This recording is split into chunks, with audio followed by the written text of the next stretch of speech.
told me, she said, Tammy, my son is gay. And so... And you have a gay son, for those that don't know. Yes. And a godson. I said to her, I said, well, are you upset about it? She was upset. Now, she's a lesbian who was upset that her son is gay. So after the young man and I sat and talked for a while, he comes out and he says, well, Mama Tammy, because that's what he calls me, Mama Tammy. He says, Mama Tammy, I think I'm transgender. And so I'm like, okay, cool. I'm trying to get him to unload some wood for the fireplace. I'm really not trying to hear his story because, okay, that's cool, carry the wood. You could be transgender, you could be whatever. You're going to help me carry the wood. So he's like, that don't upset you? I said, well, no. As long as you don't borrow my shit to wear and don't bring it back. Like, you know, I don't care about that. He told his mother she had a fit. She had a fit. You're going to be dressing like a bitch. And she went through this and this and that and this and that. She went through this and that. And so I told her, I said, as a lesbian, how could you not embrace your son and he's transgender? How? We're all the LGBT. We are one community. QRST, you know, they got all these new letters and stuff. But I still consider us one community. And I just want y'all to embrace these young people who are going through these changes, because I can remember being young and not knowing what people were going to think and feeling lost in my feelings and dealing with my mama preaching and rolling in the floor speaking in tongues and trying to pray my gay away. We got to get more cohesive with this shit. We got to get more cohesive. The boys, the Butch Queens, like, y'all like to have a transgender girl, if she looks a certain way, that could be your homegirl on your arm, because it's like a... Pretty trans girls are like accessories. And I'm not saying that like literally like your spirit and your soul. I know you're a person, but you're used for certain things, because if you look good and you fly as shit, you know, they like to be seen with you for that reason, that you over. So they want to be hanging out with you. But what about the girls who are not so over? What about the girls who are not so realistic or not so passable? We still gotta love them. And trans girls that look really real, and y'all are all of that, y'all stop saying bad shit about the girls who don't. Because it's like, it's real mean girl. I had to explain to one of my transgender friends, she was saying, putting up those memes about, say something nice about these really unfortunate looking, kind of third world country looking girls or whatever. And I had to explain to her, because another part of womanhood that she didn't understand. You can't be real pretty saying real mean stuff about people, because you look real ugly and you look real evil, and it's very mean girl. Some of these girls need help and direction, or to be embraced for where they stand, because everybody is not going to look like Sanaya. Everybody's not going to look like Mercedes. Everybody's not going to look like Amaya. Every girl's going to be different. But at the end of the day, if they start killing, they not going to say you look real, you could stay. They going to kill it. We have to find a place to unite. As a community, we just have to. Because we don't know what we're going to face in 2017. I'm looking for big things in 2017 professionally, but I'm also looking for us as a community, even with this poor trans man that didn't want to come forward and tell his story. Hold on. Agent said Butch Queens and trans don't respect each other. Then Cairo said, Butch Queens disrespect trans girls. Trans girls don't even respect themselves. Also, aren't trans girls a Butch Queen before they're trans? Some, but not all. Not all. Some people come straight from under a car changing the transmission, and then they just go right into. That's what happened with my friend's father. He was never ever a Butch Queen, but he, rarely it happens that men just, find themselves that they at a later age that they want to, venture in and visit that other spirit or whatever they have inside. The thing with it is as a community, what's the difference between any of us? What's the difference between me and you? What's the difference between, what is the real difference? This is the shit that happened during slavery and in the Willie Lynch papers, where we were taught not to like each other, to put the young against the old. That's why they started mating with us, to put the light against the dark, to put the this one against the that one, the women against the men. This is what happened to us during slavery, and we are still Willie Lynch today because we still aren't loving each other. We got to get into love. Anaya, we already touched on Kim Burrell. You can check us out on Facebook later, or it'll be on Ballroom Throwbacks on YouTube, but we already touched on that. So, with all that, in a couple of weeks, you already know where I'm going? Go where you gotta go. In 2.5 weeks, Trump will be officially the president. Don't make me throw up. What are you hoping for? What are you thinking? I'm already seeing changes in my other job where a lot of the senior citizens were bamboozled into believing he was going to make America great again. Mm-hmm. And what they were thinking is he was going to have it where we don't have to lock our doors anymore and take us back to the days when, where I like to teach the world to sing. He had them believing that it was going to be something different. A lot of the coal miners are finding out, because Pennsylvania's a mining state or whatever, they're finding out that he's not going to do what he said, and they were all bamboozled and lied to. A lot of the senior citizens, they went to these senior citizen buildings, so they have lots of them in Pennsylvania, and they went and they were getting like 88% of the people voting for Trump. So with this 88% of the people that voted for Trump, now they're getting medicals from their medical insurance companies that they're expecting drastic changes, and all of these medications that they were getting for free, now your elderly ass ain't gonna be getting those medications for free. With them repealing the whole Obamacare, that leaves us at the mercy of the major insurance companies again. Trump is going to make a lot of changes that we're gonna have to ride it out. We're gonna have to ride it out because we dropped the ball. With hatred, that was a day in America that you really understood that racism is really real in America. Mm-hmm. It's not a facade. It's not some institution that doesn't exist. It's not the Loch Ness Monster. This shit is real. It is real. So when we say racism, we're wondering what momentum will we lose as the LGBT community? Will he say he's gonna abolish the whole same-sex marriage? What is he gonna do? What laws are he gonna? Because this is the thing with President Obama.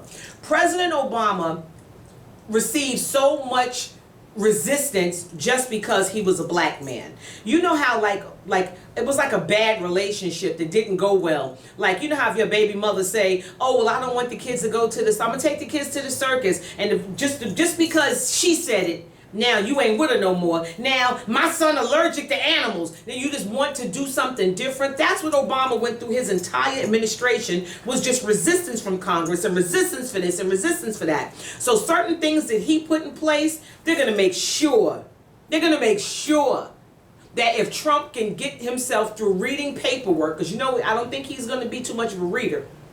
He's not really a facts guy.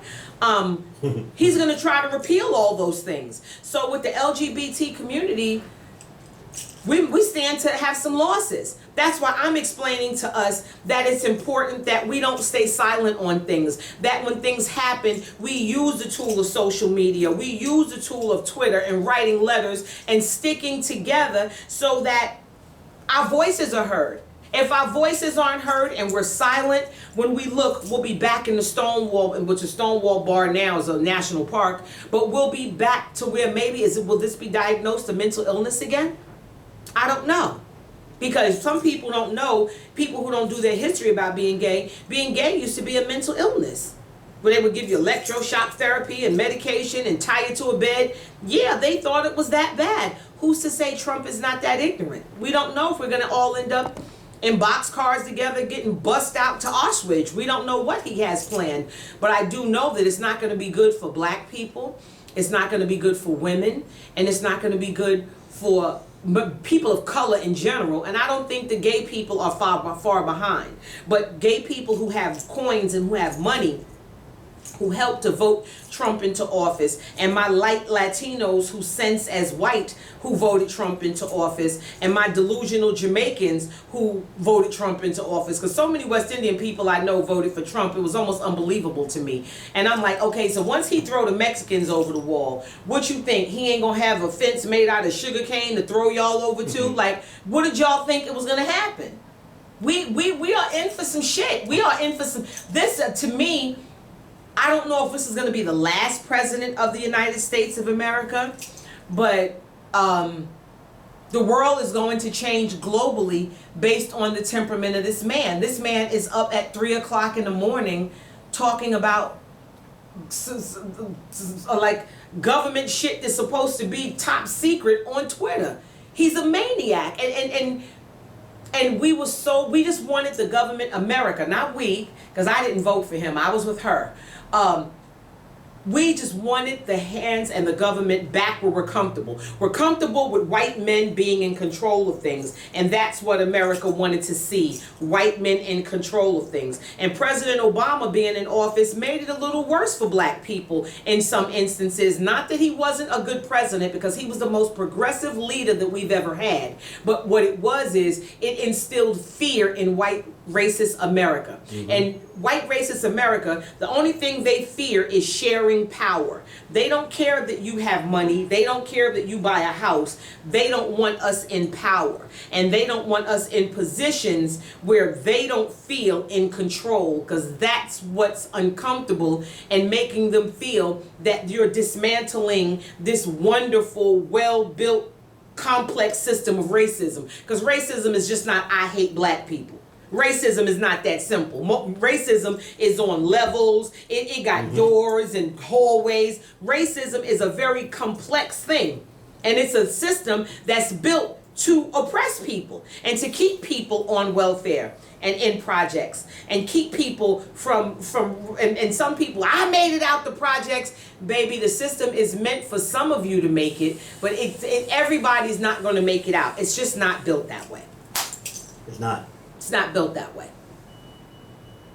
So what would you say for black and brown people? What is your advice to us for those that are feeling still so still upset about the outcome? What is the best thing to do for the next 4 years? Because I think that's the only focus has been the election, but there's so many other things within the election and around the election that it's just not about the next election day. It's about what happens between from here to then. From here to then, I know we're going to have to start saving money and stop buying unnecessary things. Stop supporting people who don't support us. Stop buying from designers who won't even put black people on their runways.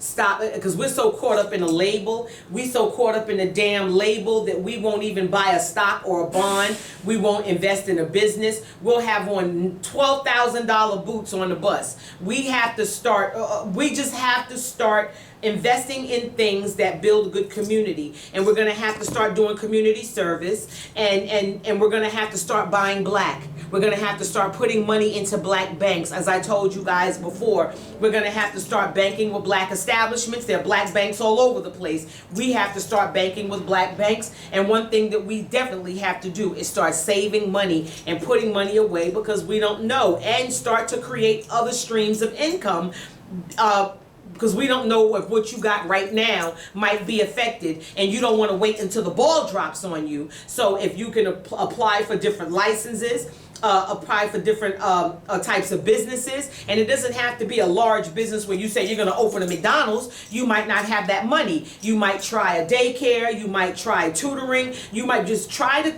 generate other streams of income, so that if there is some sort of shift, because I see a shift in, I work with a pharmaceutical company. I know there are going to be shifts in my business, because some people don't know. Like, some people don't know they on welfare. Some people, it's a secret. They don't know that you're on welfare through streams. But you're still going to be affected. If those people are affected and those are your customers or your clients, you're going to be ultimately affected. So we have to start to do things to generate money for ourselves, such as I said, starting small businesses. Start to pull together with other people to start small businesses. Supporting our own. I really supporting your own, buying black. And another thing is, if you have 5 friends together and you guys each want to start a business, maybe you guys could start. We used to do susus back in the days, where you put money in. Used to do susus. Susus are sweet. When it's your turn, as long as you got dependable people to do it every week, who are going to do it every week, and you can do a susu every week, and that way you could get the money maybe to get the stuff that you need for your child care, or you need to get for your business, or whatever we have to do. But we're gonna, if you're in the service business, if you're in agreement, guys, support our own. Hashtag support our own. Support our own. Hashtag support our own. Support our own.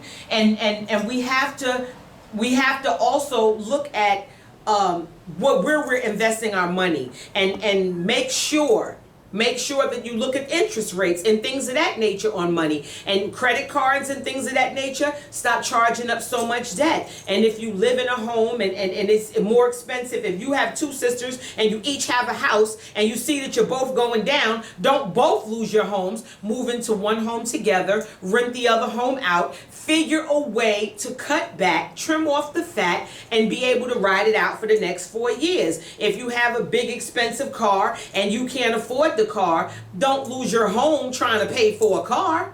We have to start looking at things that make sense. And like I said, if you have children and you're telling your children, I don't want you to work, I want you to go to school, that's a nice luxury that you might not be able to afford with Donald Trump in office. So don't be against your children getting jobs. And if you have to take a second job or do what you have to do, we're going to have to buckle it up and ride it out, because it's going to get rough. All my people on here that hustle, start hustling, using that hustle money into something too. Yeah. We've all been there. Yeah. We've all been there. I mean, not all, but for those that hustled, some people may have turned their life around. But all we buy is clothes and shoes and sneakers and this and that and this and that, and go to clubs and go to parties and go to shop, and we're not putting the money where it makes sense. If you can't get something out of something, you shouldn't be putting something into something. And that's what we're going to have to do during this administration, and we're going to have to buy black. If you have to go and, like, certain girls I buy certain accessories from. I will not go to Nordstrom's and buy gloves. I buy from a black girl online who's on my page. I buy different things from black people. We're going to have to start supporting each other. And what that means is even the LGBT community, we're going to have to start supporting each other. One of the girls who used to make wigs and stuff for me, she was a girl, she was outside my community, and I stopped going to her. I know it sounds bad, I'm sorry, boo, but I stopped going to you, and I took my money to somebody who was in my community. That's it. We just got to start making sure we support our own. Because during this time, nothing will be worse than to get your credit screwed up, to lose your home, to lose your job, and then when you have all of this shit going on, now you're going to have to try to rebuild yourself in a Donald Trump economy. But what you have, you need to make sure you hold on to. And what that means is, even if you have to get roommates, even if you have to say, you know what, I'm going to lock my door. I know I feel I'm fabulous, but no, maybe I'm going to have to turn this room that I use as a closet into a room and get a roommate. You may have to do those things just to make it. And it's okay that you have to do those things to make it. But don't be against, or don't be so, to me, because New Yorkers are famous for, I need my space. I don't want nobody in my space. Girl, you may have to get a roommate, because jails are going to privatize. Donald Trump is, I'm looking at people like, you voted for this man and you have a daughter with a mental illness. I mean, we're going to have to ride it out. We have no choice right now, unless there's an act of God or something terrible that happens where he catches Ebola or some crazy shit happen. We're going to have to deal with him and his entire racist cabinet. I wouldn't be surprised if they showed up to the inauguration with Kid Rock singing and cloaked up in hoods. But this is what we voted for.